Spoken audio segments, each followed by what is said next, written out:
quiero agradecerles, entre otras a Angélica de Milenio, que ha diseñado este chat para preguntas a distancia y para interrogantes. Me parece muy bien, para cuidar todas las indicaciones, recomendaciones que se han hecho con motivo de la pandemia. Me parece correcto, así es de que me da gusto que se esté trabajando y que se esté trabajando con las precauciones correctas, debidas y recomendaciones hechas por el sector salud y por el gobierno en general. Así es de que adelante, si tiene alguna pregunta. La primera pregunta es de los reporteros que están presentes. Es Jessica Murillo, que cubre hoy para Televisa, para Noticieros Televisa. Senador, gracias. Buenas tardes. Preguntarle si ante estas nuevas recomendaciones y esta estrategia que inicia a partir de hoy, van a ya suspenderse las sesiones en el Senado, si mañana sería la última donde se dé informe, y en caso de que no, ¿cómo van a trabajar, dado que no pueden conservar una distancia indicada por las autoridades? Gracias. Sí, a partir de las recomendaciones del gobierno de la ciudad, de reuniones pequeñas, el Senado está intentando observar estas indicaciones. Hoy, desde el viernes pasado, hemos estado conversando con los grupos parlamentarios. Estoy vis a vis, es decir, uno a uno, revisando un acuerdo en el que estemos todos avalando para continuar con el trabajo legislativo y para que podamos atender con responsabilidad y seriedad todas las recomendaciones frente a esta pandemia. Sí cambian las cosas día con día, y este acuerdo que el jueves empezamos a revisar, lo tengo. Hoy estaremos atentos para ver si logramos un acuerdo, para decirlo mañana. Por lo pronto, la sesión, he hablado con la presidenta de la mesa directiva para mantener la distancia mañana. Incluso podremos establecer una modalidad de que algunos de los senadores estén en sus cubículos siguiendo la sesión y establecer bloques de votación luego del debate. Quiere decir que solo en el pleno estará menos de 50, que son las comisiones dictaminadoras, y los que están debatiendo el proyecto de dictamen. Y en el momento de la votación, entonces sí, los que están siguiendo la discusión y el debate por sus cubículos podrán bajar a votar. Todas las oficinas de los senadores tienen un canal directo y tienen un circuito cerrado para revisar, ver y seguir la sesión desde su cubículo. Y mañana definimos si se continúan o no las sesiones. En todo caso, si logramos el acuerdo de suspender las sesiones, el resto de las sesiones se recuperarán en un periodo extraordinario, las 5 sesiones que faltarían para concluir el periodo. Todo eso está siendo revisado con todos los grupos parlamentarios. Ayer conversé con la senadora Claudia Ruiz Massieu, que ella lleva la voz en este momento de los senadores de grupos parlamentarios distintos al de ella, y me hizo el planteamiento. Estoy revisando el documento del jueves, actualizándolo, y hay plena conciencia del momento que se vive, y de la responsabilidad que tenemos que asumir los senadores y senadoras. Entonces, ese es en términos generales. Gracias. Sigue Víctor Ballinas de la jornada. Víctor.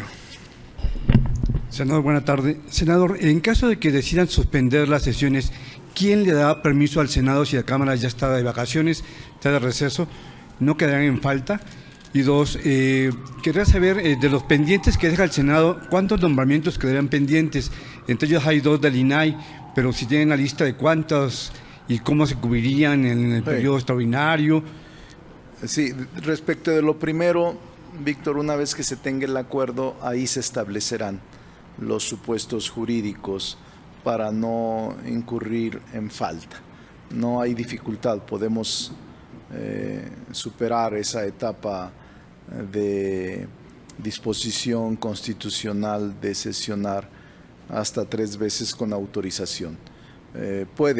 Se están revisando los supuestos jurídicos para poder superar esa etapa. Y ¿cuál era la otra? Nombramientos pendientes. Tenemos nombramientos distintos, entre otros INAI, que lanzamos la convocatoria apenas el jueves pasado. Tenemos el IFT, que tenemos que nombrar el presidente. Tenemos magistrados anticorrupción. Tenemos de la CRE otro. Y tenemos varios nombramientos. En ese caso, lo que hacemos es que los términos no sean fatales y que en razón de la emergencia se corren los términos para que tengan la posibilidad los aspirantes de presentarlos una vez superada la pandemia. Es decir, el procedimiento se interrumpe para que no se lesione el derecho de los interesados.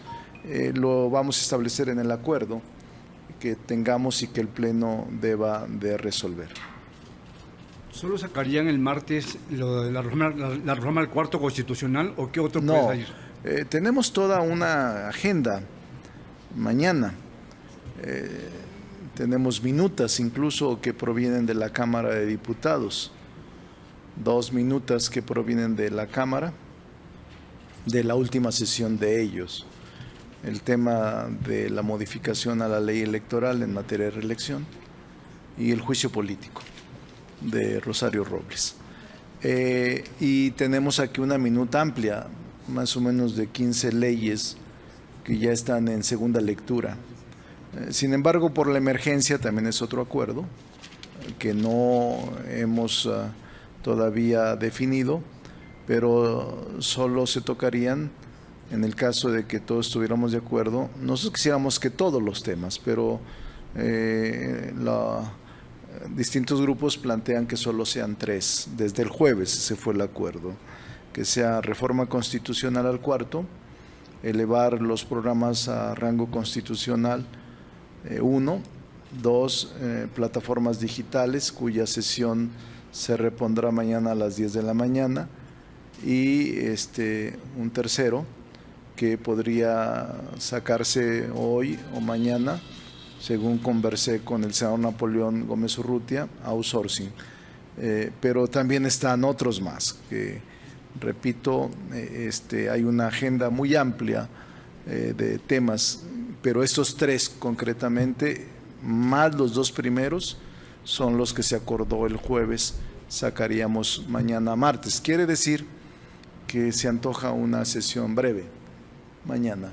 Y lo más importante es el acuerdo que estamos en este momento tratando de lograr todos los grupos parlamentarios. Gracias. Mañana habrá Junta de Coordinación Política temprano. Félix Muñiz, de Ángel Metropolitano, le hace la última pregunta presencial. Senador, buenas tardes. ¿Crees que ya estaremos visualizando un caos por lo que está ocurriendo en el país? ¿Qué va a pasar? Si bien brincamos lo del coronavirus, ¿qué va a pasar económicamente? ¿Qué es lo que tiene que hacer el gobierno para ayudar a mucha gente que vive de artesanías, que vive del comercio en las calles, de negocios pequeños y que tienden a desaparecer? Se están quedando mucha gente sin empleo. ¿Cómo recuperar eso? O sea, ¿qué viene después del día del coronavirus? Yo no avisoro caos. Tengo mucha confianza en que nos vamos a enfrentar con éxito a esta pandemia mundial. Sí veo como resultados lógicos una situación económica crítica, una situación económica adversa, por supuesto. El hecho de estar inmersos en esta pandemia en el mundo, y México no será la excepción, tiene repercusiones económicas. Estados Unidos le ha destinado a enfrentar esta pandemia $1 billón, es decir, 25 billones de pesos mexicanos. México tiene 6 billones de presupuesto al año. O sea, solo en un mes Estados Unidos le ha destinado 4 veces el presupuesto del año de México. Y así todos los europeos. Por ejemplo, Alemania está destinando 600.000 millones de euros, más de $1 billón. Y lo mismo Francia, 300.000 millones de euros. Y España, más de 200.000 millones de euros. Y sin embargo, la crisis persiste en esos países. Creo que México se ha manejado con cautela. Yo sostengo que el presidente de la República, Andrés Manuel López Obrador, ha manejado la crisis con prudencia, con inteligencia, como un estadista, porque ha resistido los embates, la presión, la descalificación, y ha mantenido la conducción del país de manera correcta. Y me parece que eso es lo que caracteriza a un estadista: tomar las decisiones que al país le convengan, no aceptar presiones de pequeños grupos o de grandes grupos en crisis como la que está generando la pandemia. Yo creo que lejos de descalificarlo, de enfrentarlo, de generar desinformación, zozobra y caos informativo, deberíamos todos respaldar al presidente de la República para que siga conduciendo al país por un sendero de cautela, de prudencia. Imagínense ustedes si hace 15 días, como decían algunos sectores, hubiera implementado programas de subsidio, descuento, condonación o apoyo, pues ya no tendría el país recurso alguno, porque el país está en un proceso de debilidad institucional heredado así por la deuda de gobiernos anteriores, por la debilidad estructural en las finanzas, y esa es razón de más por atender el llamado del gobierno federal y de la Secretaría de Salud.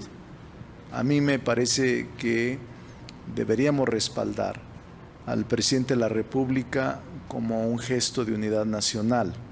Y obviamente en su momento él expresará, según su información, el plan económico de emergencia que se aplicará para restaurar la posibilidad económica del país. Entonces, me parece muy importante la pregunta y me parece que me da pie para decirles: apoyemos al presidente de la República en esta crisis, esta pandemia que en el mundo está generando estragos, no solo a la humanidad, sino a la economía de todos los países.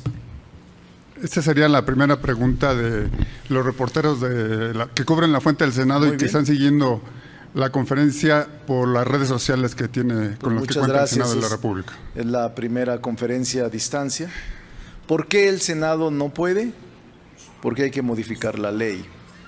Sin embargo, mañana vamos a hacer una especie de legislación también a distancia. ¿Por qué razón? Porque podrás estar en tu cubículo, seguir la sesión y luego la presidenta podrá dar un tiempo para que voten los que están en el cubículo, pero que no están en la sesión. Por cierto, tenemos el estudio bien hecho. Hay más de 30 personas vulnerables que son senadoras y senadores. ¿Qué quiere decir eso? Que tienen más de 60 y tantos años. Muchos son como 18, mayores de 65 y como 17 de 61 en adelante. En total como 35 senadores y senadoras que son más susceptibles y más vulnerables. Ellos serán los primeros a los que se les dirá desde tu cubículo, alejado, con una distancia sana, sigue la sesión. Y la presidenta podrá decir, tienen 10 minutos más los senadores que se encuentran en cubículo y podrá estarlos llamando para que no lleguen todos en un solo acto, sino que pueda estarlos llamando o más, pueden ser 30, 50, 60 senadores que se encuentran en su cubículo y estar votando escalonadamente y que sigan el debate y la sesión desde sus cubículos. Es una modalidad que me parece correcta y que pone a salvo cualquier situación de probable contagio. Pero además de eso, hoy en la tarde ya tiene indicaciones la Secretaría General, junto con la Presidenta, estamos implementando y con apoyo de varios senadores de distintos grupos parlamentarios, se va a sanitizar, ¿cómo se llama? Sanitizar. Se van a crear sanitizaciones hoy en Pleno, en varias partes de trabajo. Más tarde se va a generar esta sanitización. Se va a aplicar esta sanitización para los trabajadores, para la gente que acude, aunque está muy restringido ya el acceso, y para los senadores y sus equipos, pero vamos a acudir a esta sanitización como medida de precaución.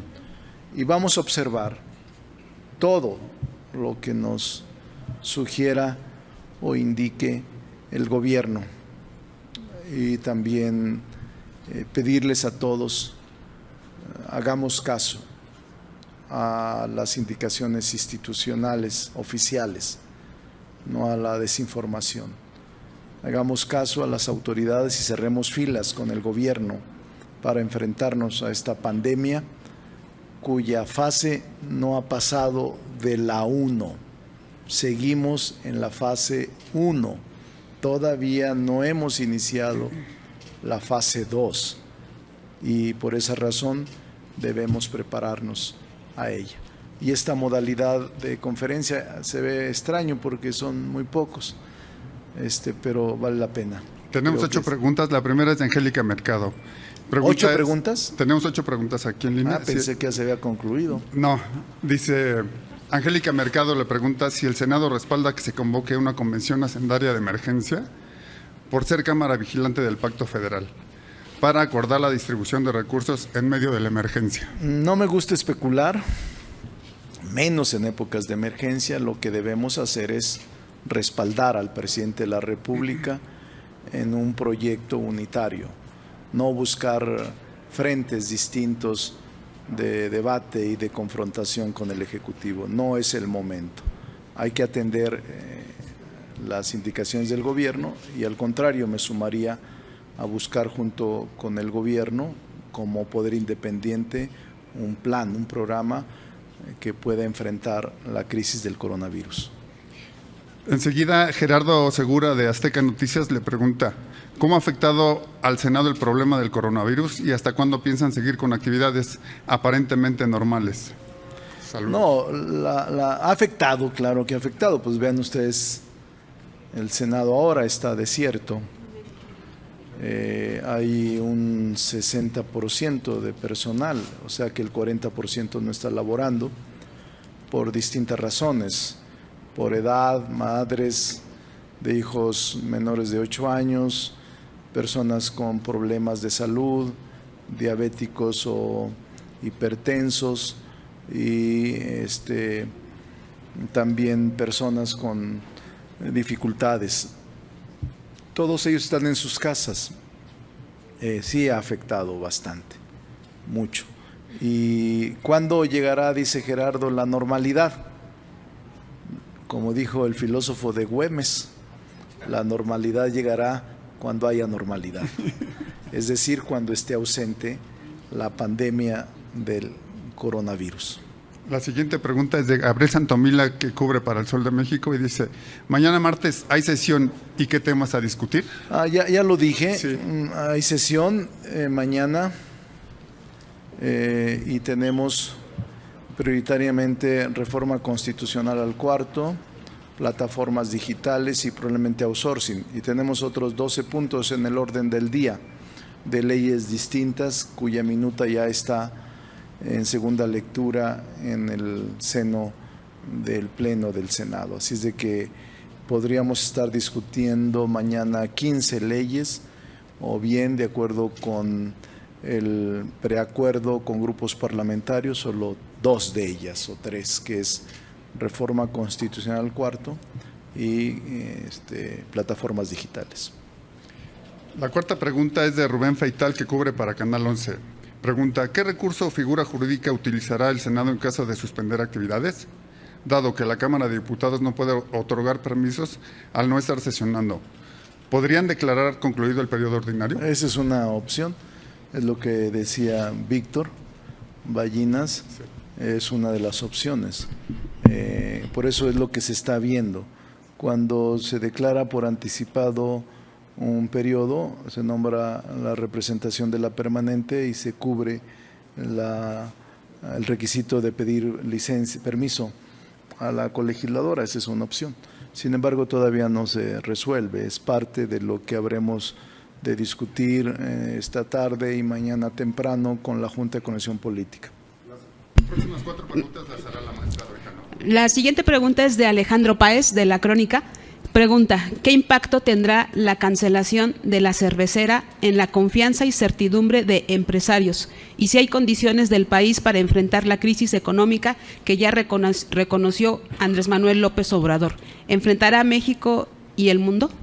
Sí, yo tengo confianza en la fortaleza del país, el espíritu nacionalista, y lo vamos a enfrentar. Obviamente entiendo que hoy tendrán reunión con los empresarios de la cervecera. Se optó por una consulta, un plebiscito para decidir la permanencia o no. La gente decidió. No tengo otra opinión, pero hay que generar condiciones de confianza al sector privado. Es indispensable generar condiciones de confianza y observancia del Estado de Derecho por encima de todo. Eso es lo que yo creo. A los empresarios tenemos que atenderlos y tenemos que otorgarles confianza. Son los que generan empleos y el gobierno no puede por sí atender todos los reclamos sociales. Creo que es un momento clave para poder garantizarles a los empresarios, inversionistas, un Estado de Derecho estricto y también la observancia a la ley para poder recobrar o recuperar o reforzar la confianza. Gerardo Cedillo, de Enfoque Noticias, le pregunta, ¿saldrán esta semana outsourcing y marihuana o ya no? No, Gerardo, marihuana No creo, porque todavía quedan temas por comentar. Aunque hay una reunión ahora de las comisiones, no creo que salga. No está en los temas de discusión de los grupos parlamentarios, lamentablemente. Pero esta crisis provocada por la pandemia nos sorprendió a todos, y aunque estaba contemplado aprobarla, ahora lo veo más lejano que hace 10 días. Karina Aguilar, de 24 horas, le pregunta, ¿cuántos empleados están trabajando? ¿Cuántos desde casa? Y si se tomarán medidas más drásticas. A ver, ¿me la repite? Sí, le pregunta Karina Aguilar, de 24 horas. ¿Cuántos empleados están trabajando? ¿Cuántos desde casa? Y si se tomarán medidas más drásticas. Sí, es probable, si siguen las recomendaciones de parte del gobierno y del sector salud, si se endurecen las recomendaciones, por supuesto que las atenderemos. Ahora hay un número aproximado de 500 personas que están en sus casas, de casi 3,000 trabajadores, es decir, un 18-20% no están trabajando en sus oficinas, algunos están trabajando en su domicilio, pero más o menos es un 18, un 20%. Todos los demás siguen trabajando, pero si hay nuevas recomendaciones del gobierno o de la Secretaría de Salud, las vamos a atender. Okay. Le pregunta Leticia Robles de la Rosa, de Excelsior, si mañana no se tocará el tema de Rosario Robles. Leti siempre pregunta cosas como todos, difíciles. Miren, llega apenas la minuta, Leti, la minuta que contiene el juicio político contra Rosario Robles llega mañana, se ingresa al Pleno. El juicio político, como ustedes saben, es una facultad de control jurisdiccional del Senado sobre distintos miembros del Poder Judicial y del Poder Ejecutivo o exfuncionarios. Y es un juicio atípico, único, en donde la Cámara de Diputados se convierte en un órgano de acusación, una especie de ministerio público, y el Senado es el órgano de sentencia. El Senado se convierte en un jurado de sentencia, que es quien dicta la sentencia. Ya la Cámara de Diputados ha concluido su trabajo y ha dicho la Cámara de Diputados por unanimidad que sí amerita juicio político la licenciada Rosario Robles. Lo hizo por unanimidad. Todos los grupos parlamentarios presentes votaron en favor de esta acusación. Ahora le corresponde al Senado. ¿Quién lleva a cabo el jurado de sentencia? La Comisión Jurisdiccional, que la preside Rocío Abreu. Ella es del grupo parlamentario de Morena. Ella es la presidenta de la Comisión Jurisdiccional y varios miembros de otros grupos la integran. Se pone a funcionar y se da la sentencia. Mi recomendación es que actuemos con sensatez. Desde mi punto de vista, no es el momento de cortar cabezas ni es el momento de revivir la noche de los cuchillos largos. Pero será la comisión jurisdiccional la que determine, con plena libertad. No debe ser la venganza la que nos mueva nunca en nuestros actos, pero será la propia comisión jurisdiccional erigida en órgano de sentencia quien dicte la sentencia. Es un tema que para mí no es, frente a la emergencia que vivimos, una prioridad. Eso es lo que pienso de manera personal. Y no voy a abusar de mi posición política para enderezar una serie de adjetivos, descalificaciones o acusaciones contra nadie. No lo voy a hacer. Por mucha tentación que haya en muchos sectores y en muchos grupos,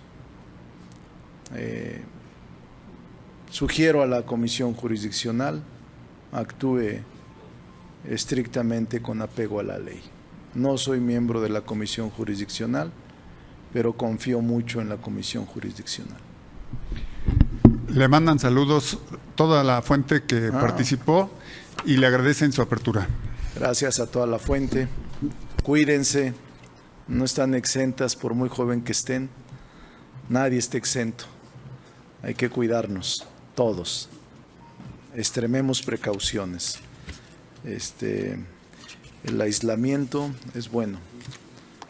Te invita a la reflexión, aunque tengas problemas conyugales. No es cierto, yo soy feliz, pero de ustedes los tendrán. A todos, muchas gracias.